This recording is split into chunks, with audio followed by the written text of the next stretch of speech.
Hi guys, welcome to Telegram. और firstly मेरी congratulations आपके शो के लिए। एक अलग कॉन्सेप्ट के साथ अलग चीज़ है। क्या कहना चाहूँगी, जब आपको बताया गया, बट ऑब्वियसली को प्रोड्यूसर तो अनिरुद्ध भी है, तो जब आपको परिधि बताया गया इस शो के बारे में, तो क्या रिएक्शन था first? I was very confident that this is going to be really a wonderful show. और जहाँ जैसे आपने बात की अनिरुद्ध है शो में है, तो मेरे दिमाग में येस ही था, बिना जाने कि शो क्या है। पर जब मैंने शो जान लिया तो मेरा कॉन्फिडेंस लेवल और खुशी का लेवल और बढ़ गया क्योंकि मैं इस तरह की सोच, इस तरह के कॉन्सेप्ट से बहुत मतलब रिलेट करती हूँ। तो मुझे बहुत खुशी हुई कि I am part of this show. Aniruddh, ये कॉन्सेप्ट कैसे दिमाग में आया, ये जानना चाहेंगे। देखिए, कॉन्सेप्ट तो मेरा नहीं था, बट हाँ, इसको पूरा जो प्लान किया साथ में वो हमारी क्रिएटिव टीम ने किया। Because apart from my acting profession, I have my small production house also, और हम लोग अलग अलग कंटेंट उस तरीके से बनाते रहते हैं। कंटेंट वो कंटेंट क्रिएटर वाला नहीं, अच्छी कहानियाँ, अच्छी कविताएँ, अच्छे शोज़, कॉन्सेप्ट्स, अच्छी फिल्में अभी लिखी जा रही हैं। तो उस तरीके से हम लोग काम कर रहे हैं, जिसमें बहुत सारे अच्छे प्रोफेशनल लोग साथ में जुड़े। तो जब ये कॉन्सेप्ट आया, विशाल सलेचा का ये कॉन्सेप्ट है, तो मैंने कहा इस कॉन्सेप्ट को ना ऐसा बनाया जाए जैसा आज तक कभी बना नहीं। तो वहाँ पे क्या होता है कि जब दो थॉट एक साथ मिलते हैं और अगर वो सेम पेस पे दोनों की सोच आ गई तो आप कुछ अलग ही बनाते हैं। तो देखते देखते वो शो उस लेवल का बन गया कि इतना बड़ा तो एडवर्टाइजमेंट शो अभी तक तो इंडियन टेलीविज़न पे कभी आया नहीं। हमने उसको उसी तरीके से टारगेट किया, और क्योंकि इसका टाइटल है सीखो भविष्य नए भारत का। अगर हम आज भारत में नेशनल इंटीग्रेशन की बात करते हैं, हम बेटी बचाओ की बात करते हैं, हम वुमेन एम्पावरमेंट की बात करते हैं, हम अलग अलग जो गवर्नमेंट ऑफ इंडिया की पॉलिसीज़ की बात करते हैं, तो ऐसे में हमें लगता है कि ये जन जन तक पहुँचे ये चीज़। तो हम लोगों ने सोचा कि क्यों ना इस शो को हम उतना बड़ा बनाएं कि ये एक एक कोने तक देश में ये चीज़ फैले, और उसके बाद हर व्यक्ति, हर इंसान, हर स्टूडेंट, हर छात्र तक, हर एस्पायरेंट तक ये शो पहुँचे। ओके, इसके अलावा जानना चाहेंगे पर्सनली आप दोनों इस शो से क्या कितना सीख रहे हो? परिधि बहुत कुछ सीखने को मिला है शो में, क्योंकि हम अपने कोकून में रहते हैं ना, अपना एक हमारा इकोसिस्टम है, एक कुछ लोग हैं जिनसे हम रोज़मर्रा की ज़िंदगी की बातें करते हैं, मोस्टली एक्टर्स से हम मिलते हैं। पर यहाँ पर हमें मौका मिला अलग अलग करियर्स के लोगों से डिटेल में बात करने का, उनका रियल टाइम एक्सपीरियंस जो उन्होंने शेयर किया। तो मुझे लगता है कि ये अपने आप में बहुत बड़ी सीख है कि इतना बड़ा होराइज़न इसने हमारे सामने खोल दिया, और वो हर फील्ड और उस हर करियर से हम कनेक्ट कर पाएँ और उसमें बहुत कुछ सीख पाए। तो मुझे लगता है अपने आप में बहुत एनरिचिंग एक्सपीरियंस था। अनिरुद्ध, आप क्या कहना चाहेंगे? देखिए, एक्सपीरियंस तो बहुत ही कमाल का था। क्योंकि मैं आपको जैसे कि एक अपने शेल की, एक अपने कोकून की, या फिर अपने परिधि की मैं बात करूं, सरकमफेरेंस, जो इंसान जिस प्रोफेशन का होता है ना, वो उसके इर्द गिर्द ही सोचता करता है, और उसके पास वही मुद्दे, वही बातें वो होती हैं। जब तक आप बहुत ज़्यादा एक्सट्रोवर्ट नहीं हैं, या फिर आप अलग अलग जो देश में मुद्दे चल रहे हैं उस पर बात ना करें, तब तक आप उसी शेल में रहते हैं। यहाँ पर सिर्फ एक्टिंग फील्ड की बात नहीं थी, यहाँ पे अलग अलग ऐसे 52 प्रोफेशंस थे जिनके बारे में हमने कभी सोचा नहीं था। कि अगर मैं बोलूँ कि भाई मर्चेंट नेवी में कैसे करियर बनाना है, मर्चेंट नेवी वाले ऑफिसर्स की लाइफ कैसे होती है, वो लोग कैसे कैसे अपने परिवार से कितने दूर रहते हैं, जो इंसान बॉर्डर पे रहता है आर्मी वाला, उसके जीवन में क्या होता है, और वो जो नर्स जो आपकी सेवा कर रही है अस्पताल में, उसका जीवन क्या होता है। आप समझ रहे हैं क्यों? क्योंकि अलग अलग फील्ड हैं, अलग अलग इंसान हैं। आज मैं अगर एयरफोर्स की बात करूं तो उसमें बड़े से बड़े स्क्वाड्रन लीडर भी होते हैं, बट एक छोटे से छोटे वर्कर भी होते हैं जो सिर्फ ये देखते हैं कि हाँ, वो जहाज़ क्या उड़ने की स्थिति में है कि नहीं है। छोटी छोटी चीज़ें होती हैं, लॉजिस्टिक डिपार्टमेंट होता है। अब तो हर इंसान, चाहे वो छोटा हो, बड़ा हो, किसी भी पद का हो, वो इम्पॉर्टेंट है, और उससे हमको जीवन में बहुत सीख मिलती है। तो ये शो वही है कि जहाँ पे हमने हर तरीके के, हर तबके के लोगों से बहुत कुछ सीखा ही है, और हर रोज़ सीख रहे हैं।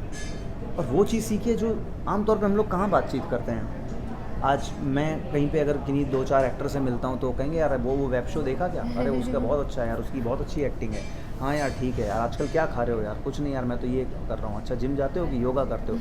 ये बातें रहेंगी, गिने चुने ये क्वेश्चन रहेंगे।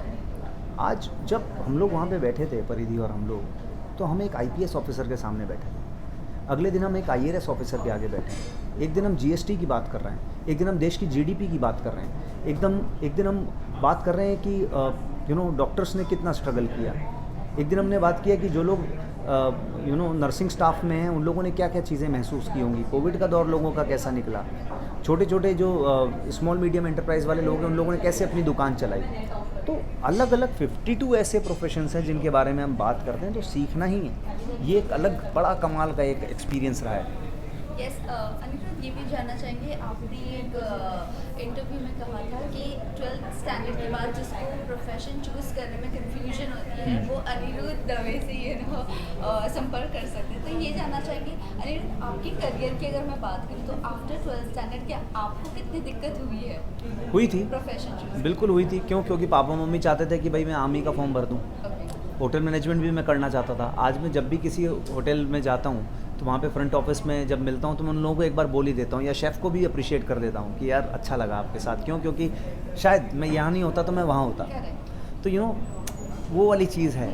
तो मुझे तो तकलीफ़ होती है कि भाई मैंने जो चाहा उस वक्त नहीं किया। शायद पापा चाहते थे कि मैं वो करूँ, बट पापा ने कहा ठीक है तुमको अगर थिएटर ही करना है तो तुम थिएटर करो, उसके बाद तुम मुंबई चले जाना अपना भाग्य आजमाने। तो मैं सफल हुआ क्योंकि मैंने उस लाइन में लगकर मेहनत की। आज भी कर रहा हूँ और करता ही रहूँगा। क्यों? क्योंकि जिस मुकाम पे मुझको पहुँचना वो कोई 2 मिनट्स नूडल वाला काम नहीं है। समय लगता है, लग रहा है और लगेगा। तो सीख रहे हैं, बढ़ रहे हैं आगे। यस, सो परिधि, आपसे भी same question. After 12th standard आपका क्या था प्रोफेशन चूज़ करने के लिए, और आपको एक्चुअल में क्या बनना था, और एक्टर एज अ? मुझे लगता है कि ये तो सभी की दुविधा रही है बहुत लंबे समय तक कि हम पढ़ते क्या हैं, हम चुनते क्या हैं, हम करते क्या हैं। ये सिलसिला चलते ही आ रहा है।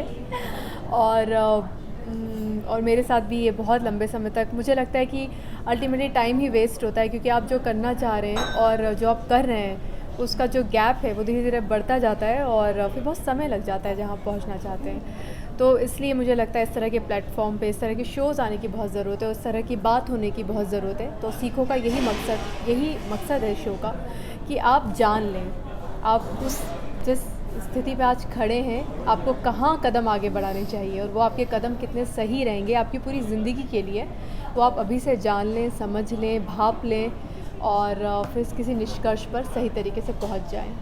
ओके, लास्टली जाते जाते ये जानना चाहेंगे, ये वीकेंड्स पर आता है, ये एपिसोड वीकेंड्स पर आता है, राइट? सो फिक्शन शो की अगर बात करें, so if you get an opportunity, तो आप लोग ओपन हो नहीं हो, या फिक्शन शो करना है आप दोनों को नहीं करना है?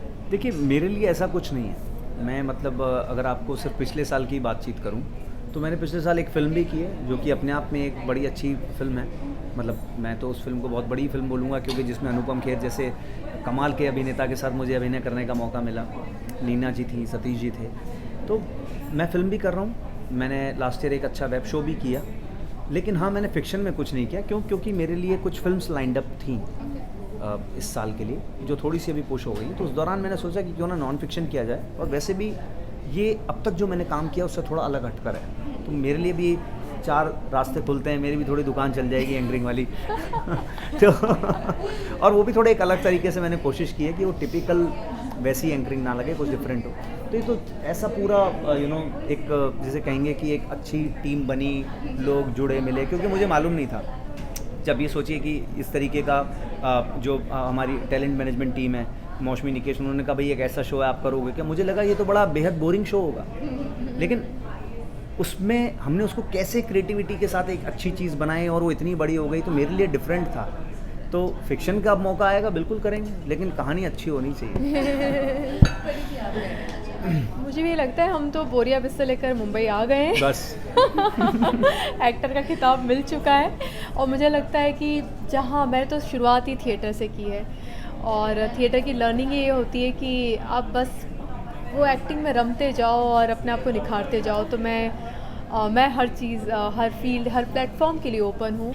I can't segregate between platforms, और मैं तो चाहूँगी कि मैं वेब्स भी करूँ, मैं मूवीज़ भी करूँ, और मैं उसके लिए नहीं, क्योंकि अब हर बार अपने आप को एज एन एक्टर भी अपग्रेड करना, रिफ़ाइन करना पड़ता है। तो मैं भी इन दिनों काफ़ी वर्कशॉप्स भी कर रही हूँ कि वो अब जो एक नए तरीके से जो अभी चल रहा है माहौल, बहुत ही नेचुरल एक्टिंग का, और पैटर्न को ब्रेक करने वाला, तो वो सारा कुछ मेरे ख्याल से I am again like in that learning process and I want to just explore as an artist. मैं इनफैक्ट यूट्यूब को भी बहुत अच्छा माध्यम मानती हूँ। तब समटाइम्स आई फील कि मैं कुछ अच्छी पोएम लिख दूँ तो वो इंस्टाग्राम या यूट्यूब पे चले जाए, तो I just feel so satisfied कि हाँ एक्चुअली ये क्रिएटिव सेटिस्फेक्शन वाली बात है जो बस। परिधि कह रही है ना। आज हम सच बताऊं तो हालांकि परिधि तो अब मिलियंस वाली रेस में आ गई हैं, लेकिन हमें उस चीज़ से फ़र्क वाकई नहीं पड़ता कि कहाँ पे क्या है, क्योंकि आज हम लोगों ने भी कभी अगर बातचीत की तो हम लोग सिर्फ अच्छे क्राफ्ट को, अच्छी चीज़ों को और उनको डिस्कस करते हैं।